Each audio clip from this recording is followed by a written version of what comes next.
दूर રાખવું જોઈએ ચુંબકને સાનાથી દૂર રાખવું જોઈએ ટેલિવિઝન થી પેરિસ્કોપ થી બેરોમીટર થી થર્મોમીટર થી ચલો ટેલિવિઝન થી વિક્રમભાઈ સારાભાઈ ટીમનો પ્રશ્નનો જવાબ સાચો છે નાનું પૂર્વાનુમાન શક્ય નથી ચક્રવાત ગાજવીજ સાથે વરસાદ વંટોળ કે ભૂકંપ ભૂકંપ જવાબ સાચો છે નીચેનામાંથી કયા પદાર્થનો પડછાયો પડે નહીં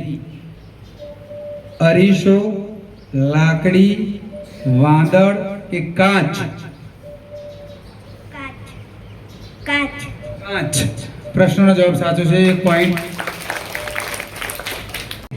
એક સરખો સ્કોર મેળવે છે આપણે તાળીઓથી વધાવી લઈશું દરેક ટીમ 30 પોઈન્ટ સાથે એક સરખી જ છે પણ હવે જે બીજો રાઉન્ડ છે એમાં જે ઝડપી જવાબ આપશે એને 5 ગુણ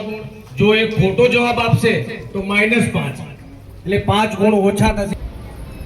એક પૂનમ પછી તરત આવતી બીજી પૂનમના સમયગાળાને શું કહેવાય પહેલો સર આઇઝેક ન્યૂટન ટીમે પહેલા ટીપ કરી છે આપણે જવાબ સાંભળીશું એક માસ જવાબ સાચો છે એમને 1 પોઈન્ટ મળે છે બીજી ટીમ તૈયાર રહે આના માટે જેટલું ઝડપી તમે બેન્ચીસ ઉપર થાપ મારીને તમારું કેન્દ્રને શું કહેવાય એપિસેન્ટર સાચો જવાબ એપિસેન્ટર જ્યાં ભૂકંપ થયો હોય જે જગ્યા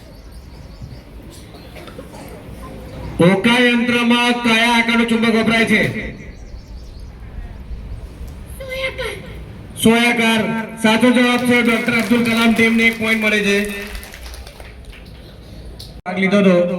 sir Isaac Newton Srinivasa Ramanujan sir CV Raman doctor Vikram Sarabhai અને ડોક્ટર અબ્દુલ કલામ આ 5 ટીમોએ ધોરણ 6 થી 8 ના છોકરા છોકરીઓ ભાગ લીધો એ બદલ તેમનો ખૂબ ખૂબ આભાર આપણે તેમને મોટિવેટ કરવાનો પ્રયત્ન કરીશું કે ફરીથી આવી સ્પર્ધાઓમાં ભાગ લે